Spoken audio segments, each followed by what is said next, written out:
Good morning, guys. I have two kids, Roman, who's about to turn 3, Finley, who's about to turn 6, and they are completely opposites from one another. Finley is our daughter. She's 6, and she is Christina 2.0. It's actually really crazy, but she's like exactly her. She's kind, she's compassionate, she's sweet, she wants to do the right thing. She's just an overall really good person. And then you have Roman, and Roman's awesome. Roman's 3. He's a lot like me, and he could not be more different than his sister. He wants to be in charge. He doesn't want to be told what to do. He doesn't want your help, and he knows what he wants and wants to do whatever he can to get what he wants. And so it's really funny. So, for example, how this plays out, like last summer, the kids are just turned 5 and 2, and Finley was finally learning how to swim without her floaties, and she's still kind of cautious about jumping in the pool, and Roman just like runs over to the edge and just falls in like it's not a big deal, which is great when he has his floaties on.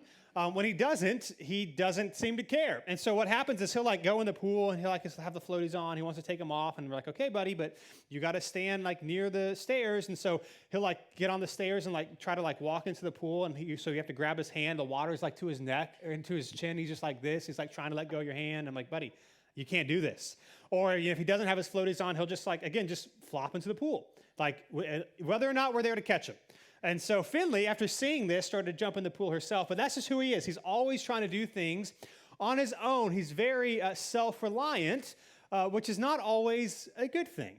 And as we continue our story through the book of Exodus, we're going to see God confronting and trying to help the Israelites with their own self-reliance. And so if you have a Bible, go ahead and open up to Exodus chapter 30. That's will be this morning. We're walking through the journey of God rescuing the Israelites out of Egypt and making for them his own nation from which he wants to bless the world. And so the last couple of weeks, we looked at the laws. Moses is on the mountain of Mount Sinai. The Israelites are kind of waiting for him down below.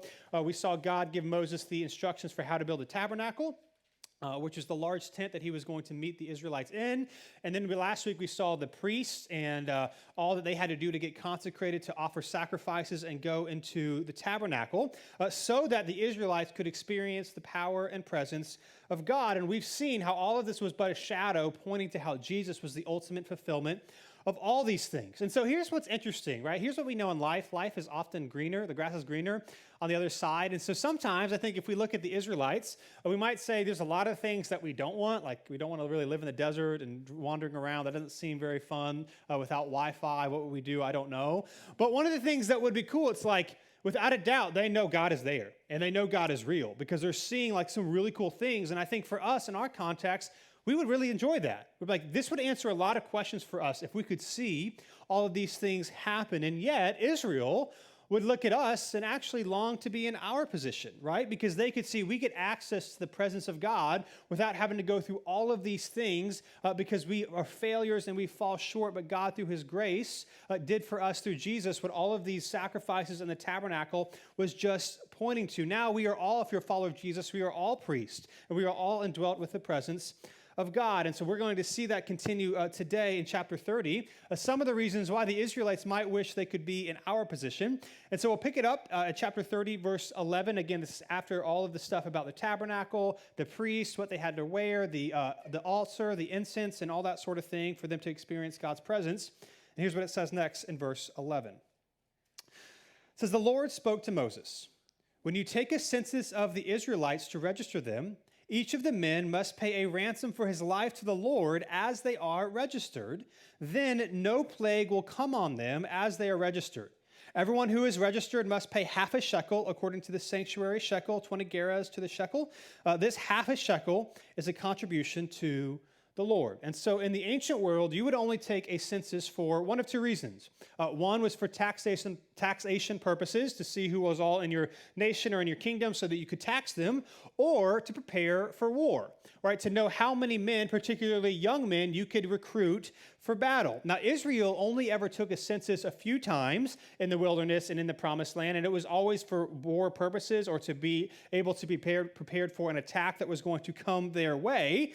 And so interestingly, even when it comes to this purpose, God says, but you're never to do it, right? You are only to take a census if I tell you to. And in fact, if you are familiar with the story in 2 Samuel where King David, they're in the promised land, he takes an unauthorized census on his own because he wants to attack some outside nations, outside the territory, and he wants to see how many young men he can have for this battle. And so a plague comes upon Israel because what's happening is they're trusting in their own self-reliance instead of the Lord. And so a census happens a couple of times in the wilderness journey, again, only when God tells them to do it. And then you have, when they did it, this ransom payment or this atonement payment.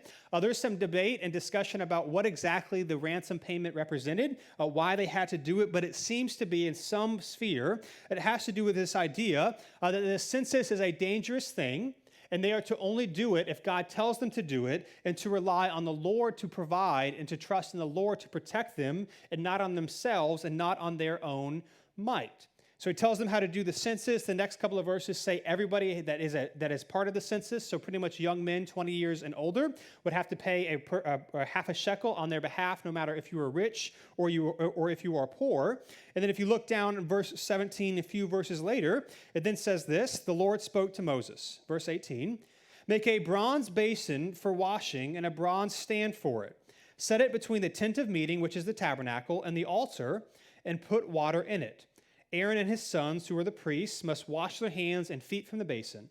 Whenever they enter the tent of meeting or approach the altar to minister by burning a food offering to the Lord, they must wash with water so that they will not die. They must wash their hands and feet so that they will not die. This is to be a permanent statute for them, for Aaron and his descendants throughout the generations." And so if you were here a couple of weeks ago, you have the tabernacle, you have an altar, and then in between the altar and the tabernacle, you would have this bronze basin, and the priests would have to wash themselves either before offering sacrifices or before going into the temple or the tabernacle to experience God's presence, because it is a serious thing. Right? It is a serious thing to do this and to go before the Lord on behalf of the Israelites, which is why the Israelites would look at us and be so jealous. That in the midst of our faults, in the midst of our failures, Jesus has made it possible for us to not have to do all of these things. That his final sacrifice makes it possible for you and I to experience the grace, the presence, and the power of God. That instead of being washed by water like the priests, we've been washed by the blood of Christ. Now, and on top of that, again, if you were here last week, Brian was talking about the priestly garments. They would have to do all of these things. The garments would weigh over 100 pounds just to offer an animal sacrifice or just to go into God's presence. And again, here's what this shows us. Again, if you've been here the last couple of weeks with the laws and the tabernacle and the consecration of the priests, what this shows us is that God is holy, we are not, but God has made a way. You and I are not holy, but God is, and he has made a way for us to experience who he is. What we see here is that it is a serious thing to go before God. Now, we often don't think of that because of what Christ has done for us, but it shows us that it is a serious thing to go before the Lord. In other words, you don't just waltz into the presence of God, right? You're not just like, I'm here, what's up, like, let's do this thing. That's not what happens. And in fact, in the book of Leviticus, we see later on that two of Aaron's own sons who were going before the Lord to offer a sacrifice do it in an unauthorized way, and they die. Because they didn't take seriously the seriousness and the holiness of God, right? And so what this was supposed to do, all of these rituals and the purification was supposed to show Israel that going before God is a righteous and is a holy and is a big deal. And so they had to prepare accordingly. You can think of it like today. In our culture today, there are certain things that you might, for example, dress up for, right, to mark the seriousness of the moment. So, for example, if you go to a wedding, right, most weddings, you probably shouldn't show up with shorts and a T-shirt and flip-flops, right, because that does not honor the bride and the groom. In fact, when it comes to the wedding, typically we all dress up, and the bride and groom can do whatever they want because it's their day. I remember one of my really good friends in college never wore pants. He wore shorts, okay, but he never wore pants. And in the 4 years, I might have seen him wear pants like 2 or 3 times because he went somewhere where you actually absolutely had to. If it was 20 degrees out, middle of January, it doesn't matter, he's in shorts.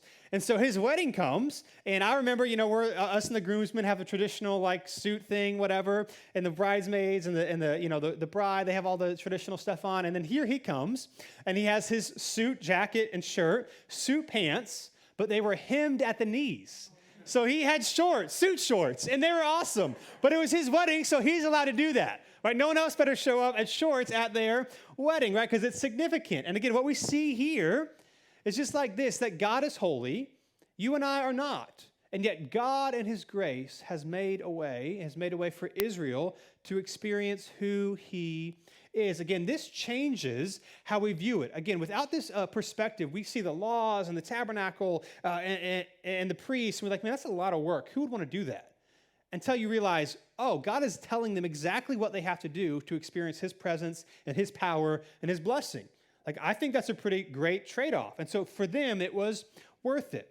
And so we'll continue from verse 22 through verse 38, the rest of chapter 30. We see things about oil and incense. Now, I know we have some essential oil fans here in the house. And so when you see oil and incense, you're like, yes, preach it, brother. I'm just going to summarize. Sorry. But what we have in this section is the oil and the incense. That was the oil was to be put on the tabernacle at all times. It was supposed to be in the incense were to be burnt. I'm sorry. The oil would be put on the tabernacle and on the priests every time they did their duties, and the incense was to be burned in the altar of incense 24/7. And so this section talks about what they needed to do in order to make the oils and the incense. Basically, they would take 4 types of material and they would make the oils and the incense. But what we see here is that in order for them to do this, they would have to do this constantly. Right? They would constantly have to be producing oil, and they would constantly have to produce incense because it burned 24/7. Again, this was a constant reminder that God is holy. We are not, and God has made a way. That is what it is showing here, that God is holy, we are not, and God has made a way. And at the end of the day, the significance of this, again, is to show us that this is actually God's grace for the Israelites. That although they deserve it in no way, that they are no greater than any other nation or people on the earth, God has chose them to bless them so that to be a light of the world. That God actually wants to tabernacle. He actually wants to dwell among them, and he is showing them what it would take and inviting them to respond in such a way so that they can experience him. And so all these regulations and these ordinances, it actually in some ways are a grace to the Israelites because it's meant to help them fight against this idea of self-reliance, right? If they only had to do it one time and everything was set up and they were done, well, then they would forget often of their need and of their desire for God, that we cannot save ourselves, and so we need reminders to show us who God is so that we can experience his grace in his life. Like, let me just give you a really practical example of how important it is for us to have these reminders and how quickly we forget. I am not a very good cook, but what I am very good at is microwaving things, right? I developed this skill in college, and that add 30 seconds button, man, I am just a pro, just hitting it. But what happens, right? And you know this, if you're like me, you know how to work a microwave. What happens oftentimes? You get something out of the freezer, tells you what to do with it, you throw it away, you put it in the microwave, and right when you're about to hit that add 30 seconds button, what happens? Here's what happens. I'll show you what happens. Here's like a little meme for you. It says, reading cooking instructions off the bag I just threw out. That's me. I can't even microwave something that I saw 2 minutes ago without looking at it. Like, I need to be reminded. And so the Israelites have that. This is a constant thing for them to remind them that God's grace is with them and then not to rely on themselves. Because here's the reality, right? You and I, we don't drift towards the things of God, but the things of self.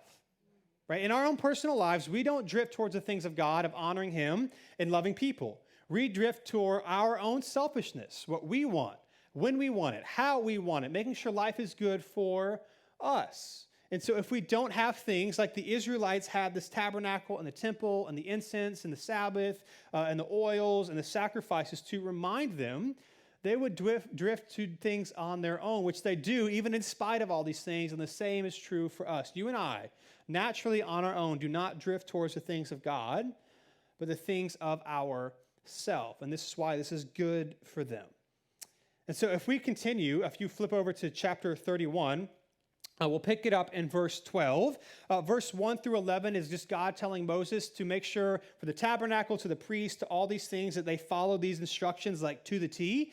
And then he gives him a couple of people, a couple of leaders in Israel that he wants to see oversee the building and the construction of the tabernacle. And then it says this in verse 12. It says, the Lord said to Moses, Tell the Israelites, you must observe my Sabbaths, for it is a sign between me and you throughout your generations, so that you will know that I am the Lord who consecrates you. In other words, this is the pinnacle of all of the things we've seen from Exodus chapter 25 through 31. The tabernacle, the priest, all of these things are meant to point towards the Sabbath, where the Israelites would take a day, one day every week, to rest and worship and reflect and remember God's grace and his protection and provision in their lives. It was a reminder that God is who sanctifies them. It is God who draws them to himself. It is God who gives his grace to them. It is not what they do. And it shows them also that God is serious about this. Right? He is serious about all these things for their own good. And this is a good reminder to us as we see the Sabbath and the importance of it and what it's supposed to do. Here's what the Sabbath shows the Israelites and shows us. That your value is not in what you do, but in what God has done for you. This shows the Israelites that their value is not in their working hard and trying to be a good people and feeling like they did something great to deserve God's blessing. None of that is true.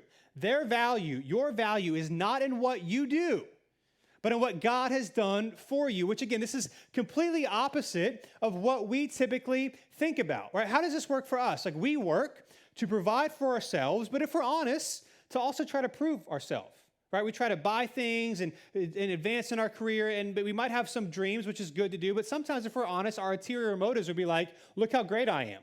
Look at all the things that I accomplish. And we also know this. Like if we don't believe that we've been provided for, then we work really hard. But if we trust that God is good and is over all things, then we will rest. Right? Think of it like this. Like maybe when you were in school and you had like a group project, or maybe now if you're working, you have your coworkers, or if you manage people. There are certain people where you have to work with, when they have responsibilities, you are stressed out and you don't rest because you know they're probably not going to do a good job. Right? And so you're thinking about it all the time. It's like, this isn't my responsibility, but knowing that they're probably going to drop the ball means that I have to think about this constantly. I don't rest, right? But if you trust them to do what they're actually supposed to do, then you can take a step back and not freak out about it because you know that things are going to be okay. And this is what the Sabbath would do for the Israelites, to remind them that if they really trust God, they will take a day to rest. Let me give you an example from my own life, right? So when Finley, our daughter, was 3 months old. She was our first kid. Christina went out of town on this bachelorette weekend, and so she left early Friday morning and came back late Sunday night. So it was about 3 days, me and Finley, right? 3 days, 3 months old. Christina's like, am I going to come back to a child that's still alive? And so what did she do? She left me a detailed list. Bedtime, nap time, bottle, when you feed, how much you feed, things to do, where you can go, what should be in my diaper bag. And I'm like, listen, I read the list, and when she left, what'd I do? Did I follow the list? Of course not. I did it. Right? The diaper bag was a Walmart plastic bag that I took with me whenever we went somewhere. But guess what? We survived, right? And of course, she was texting me throughout, right? Because she was like, I don't know if he can do this, right? She didn't trust me. And so I am really proud to say the other week she went out of town. And so again, we have our 2 kids now. She didn't leave me a list, or a list of instructions, which hasn't happened in a long time. She's like, okay, I know he can like manage without me. But oftentimes she'll ask me how the kids are doing. Well, so she goes out of town. It's around 12. She hadn't even texted me once. And I'm like, okay. But she's actually trusted me. So you know what I did, being the great dad that I am? Took the kids to this indoor playground here in Raleigh. And there's like this 6 to 8 foot rope climbing wall. And so Roman climbs up of it. And guess what happened? Nothing happened. Of course he didn't fall. Come on. But what did I do? I went under Roman. I took a picture like he's like really high in the sky and just sent it to her with no context. She didn't text me back. I'm like, she didn't even care. And so I'm like, I don't know if this is good on me or bad on her. I don't know what it is. But she trusted that the kids would be okay, right? And this is what the Sabbath does. It reminds us that your value, your worth, your significance is not about you and what you produce. It's about God saying, you are my son, you are my daughter, creating people in his image that he loves unconditionally. It's not about you. It's about him. This is what the Sabbath does. And this is why God is extremely serious about it. Here's what he says next in verse 14. He says, observe the Sabbath, for it is holy to you. Holy means it is set apart to you. Whoever profanes it must be put to death. If anyone does work on it, that person must be cut off from his people. Work may be done for 6 days, But on the seventh day, there must be a Sabbath of complete rest, holy to the Lord. Anyone who does work on the Sabbath day must be put to death. Now, this is a pretty quick turn of events. He's right. He's like, take a day off or I'll kill you, right? That you better do this. Now, I know this might be like, okay, what's happening here? My hope is that as we've gone through Exodus and we read things that might rub us the wrong way or might make us curious, that it would cause us to slow down and try to figure out what's happening. And so what we see here is that this indicates that something very serious is going on, right? The Sabbath for the Israelites was a big deal. Now, this is, again, completely counterintuitive for us, right? Because who has ever had a boss who found out you were working on your off day and said, you're fired, right? That don't happen, right? That's how you get a promotion. That's how you get a pay raise, right? That's how you get rewarded, is when you work when you don't actually have to. And yet God says, take a day off every week and remember my love for you so that you can experience my grace and my presence among you, right? It is me who provides. It is me who redeems, and it is not you. Again, this is part of what would make Israel be a light to the world, that the other nations would see them and say even how they structure their week is different. Now, what's interesting about calling Israel the light of the world is it's not just like some feel-good sentimental phrase, but the promised land where they will eventually end up on the coast of the Mediterranean Sea in the Middle East. This was prime real estate in the ancient world. And it was actually right in the middle of all the great national or kingdom powers of their time. And so literally, everybody would know what Israel was doing simply because of where they lived. And interestingly, right, the Sabbath, what is it supposed to be? A moment of rest and worship and refocusing on who God is. Yet even the Sabbath can be twisted for self-reliance. Right? Even the Sabbath can be turned into something that we do for ourselves. Let me give you an example, a quick story. In Luke chapter 13, you can turn there or it'll be on the screen. Luke chapter 13, verse 10, there's a story of Jesus. He's at a synagogue. Let me just read to you what happens here. As he, Jesus, was teaching in one of the synagogues on the Sabbath, a woman who had been disabled by a spirit for over 18 years. She was bent over and could not straighten up at all. When Jesus saw her, he called out to her, "Woman, you are free of your disability." Then he laid his hands on her, and instantly she was restored and began to glorify God. Now, I don't know about you, but that's pretty sweet, right? That's pretty, like if somebody walked in here, and again, you got to think in this time, they didn't move. There wasn't a transient society. You grew up, you born, you died pretty much in the same places. So you knew everybody in your community, right? And so if somebody came in here that most of us knew that was struggling for 18 years, right, and it was healed, that would be pretty freaking sweet. That would be really cool. I don't know if I should say it that way. That would be really cool, right? We would celebrate, would we not? Like we would worship. Like, I don't know, I would have a party if that happened, right? This is awesome. And yet, here's how one of the religious leaders responds. Verse 14. But the leader of the synagogue, indignant because Jesus had healed on the Sabbath, responded by telling the crowd, there are 6 days when we should work, or when work should be done. Therefore, come on those days and be healed, and not on the Sabbath day. Right? The priest is like, whatever, that's cool and all. We don't do that on Saturday, which would have been their Sabbath, right? I mean, and so here's how Jesus responds. Understandably, after seeing this amazing thing happen, the priest is like, nope, don't do that. Here's what Jesus says, verse 15. But the Lord answered him and said, hypocrites, doesn't each one of you untie his ox or donkey from the feeding trough on the Sabbath and lead it to water? Satan has bound this woman, a daughter of Abraham, for 18 years. Shouldn't she be untied from this bondage on the Sabbath day? When he had said these things, all his adversaries were humiliated, but the whole crowd was rejoicing over the glorious things he was doing, and rightly so. See, what's happening here? In this moment, maybe with good intentions, the priests miss what is going on. You see, at the end of the day, the Sabbath was meant to be life-giving for the Israelites. It's a moment of rest and worship and the encouragement and the reminder to reorient their hearts and their minds around the Lord. And it was for them to experience the power and the presence of God. And now, at least to this religious leader, it had been replaced with this rigid legalism, which basically says this, where what we do or what we don't do is more important than why we do it, right? Or in other words, you can think of it like this. You think of it like this, that legalism occurs when what you do is more important than why you do it. Right? Legalism is this idea that you have to do certain things for God to love you. And so what can happen is what you do, if you're not careful, can then become more important than why you do it. And why you do it is actually what actually matters. In other words, you think of it this way, that there is actually nothing in and of itself that is legalistic.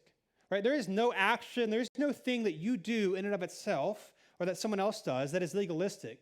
But it's our motivations that can make it so. Right? And so, for example, let's just use some things that we're all familiar with, like reading your Bible or praying or fasting or being a good person, that sort of things. Those things are great, right? But then if those things become something you have to do in order to be, quote unquote, loved by God or to gain God's favor, then it's become legalistic, right? Instead of being something that you do to reflect, to reorient your heart and your mind on the power and presence of Jesus, it becomes something you have to do or else you're in trouble. Well, then that good thing has now become something that is legalistic. Again, nothing in itself is legalistic. It's our heart that makes it so, right? When we make what we do more important than why we do it, then we can run into a problem, which is what this priest this rabbi was experiencing here. And so the question then becomes for us this, right? You might be like, hey, this is interesting. This makes sense. The Sabbath, this rest. Our culture is a little bit different than ancient Israel. And so what do we do with it? Right? Is it a sin? Is it a bad thing if we don't take 24 hours and worship and rest? If we work, like if we pull out our email, is that a bad thing? What do we do? Do I need to take, in other words, think of this. Do I have to take 24 hours to worship and rest? I would say this. I think maybe, and I think it's wise, but I wouldn't say it's necessarily so. Or put it this way, I wouldn't say it's a sin not to do that. I think it's wise to have healthy rhythms, but not necessarily a sin, and here's why. As we have seen, as we've gone through the book of Exodus, that Jesus is fulfilling all of these things. All of these things. The Sabbath is no different, right? He fulfills the laws, the tabernacles, the priestly duties. We also see that Jesus is our ultimate rest. He is our rest, and because we're followers of Jesus, rest is no longer confined to a day, but to an ever-present reality in the person and work of what Jesus has done. Again, this is why Israel would look at us and be amazed that we can experience God's rest whenever. This is why in Hebrews chapter 10, the last thing I'll read, the author of Hebrews chapter 10 is all about the perfect sacrifice of Jesus, and then the author says this in verse 11. It says, every priest stands day after day ministering and offering the same sacrifices time after time, which can never take away sins. So he's talking about the sacrificial system that time after time, every time Israel sinned, which is why it was a consistent thing. Like the priest's job was never done. And so verse 12 is pretty revolutionary when it says, but this man, Jesus, after offering one sacrifice for sins forever, sat down at the right hand of God. What do you mean he doesn't have to do this time after time? This is what Jesus meant when he's on the cross about to die and says, it is finished, that I have accomplished it. In other words, what we see happening here is that rest is found in the presence and power of Jesus. Somebody say Jesus. Jesus. Okay, now say it like you like him. Jesus. Right? Rest is found in the presence and power of Jesus, not in you, not in your family, not in your job, not in your house that you live in, not in the car that you drive, not in what iPhones you have, not how good you are at video games, how much money you have in the bank. It is found in none of those things. How much money you've got in crypto right now and it's going crazy, right? None of those things. Rest is found in the power and the presence of Jesus, which is why it is not a legalistic thing, or why for believers today, I would say, you don't necessarily have to have 24 hours every day or once a week where you do nothing and rest and remember and worship. However, I would say this. I think it is wise to have rhythms in our life, to have days once a week or moments in our day-to-day lives where you and I create small practices to reorient our heart on the Lord. Right? Again, so often we view going to church or reading our Bibles or praying or giving or being a good person or not sinning, like we view those as ends in of themselves, when really those are just ways for us to experience God's grace. In other words, they're not things you better do or else. They're things that you do if you want to experience God's encouragement and refreshment in your life. So I want to encourage you, right? Like being here on a Sunday, the physical gathering of the believers are one of the practices that are wise for us to do, for us to reorient our hearts on the Lord, right? And we miss this if we don't have rhythms in our life. And so here's what I would say. I think it's important, right? Gathering to worship, times of Bible reading or prayer or community groups, like these things are good. We should have rhythms in our life, but we should also be okay when we miss the mark. Right? We have to be okay when we miss the mark and not view what we do as legalism that we have to do or else, but as something that God is inviting us to do so that we can experience more of who he is. In other words, if I could sum this up another way, here's what I would say. That self-reliance is the antithesis to the presence of God. Self-reliance is the antithesis to the presence of God. If you want to experience God's grace, his power, his presence, his love, his mercy in your life, then you need to know it's not about what you do, but about doing things that allow you to experience who he is. This is an invitation. This is not do things so that you're a better Christian or you're a better person. It's do these things if you want to experience more of his grace in your life. And so we need reminders. We need rhythms to allow us to reorient our hearts on him, but reminding us that these things are not actually what saves us, right? This is the good news of the gospel. The gospel is not about what you do or what Israel does, but what God has done for us, that Jesus came to fulfill the law, the tabernacle, the priesthood, and the Sabbath on your behalf and on my behalf, that we fall short, and in his grace, God says, I'm going to make a way, that I am holy, I am righteous, I am just, and you are not, but I will make a way. And so Jesus is the invitation to rely on his sanctification, how he grows you, his justification, how he took your place and my place on the cross, defeated sin and death so that all of us, any one of us, can respond to the invitation of Jesus. That even today, no matter what your last week looked like, no matter what last night might have looked like, that God's grace is available to you not when you turn your life around and do X, Y, and Z, but right now when you and I repent, ask God for his grace and his presence, and he always delivers. If you want to experience more of God's grace in your life, you have to fight against relying on yourself, proving yourself to experience who he is. Self-reliance is the antithesis to the presence of God. Let's pray.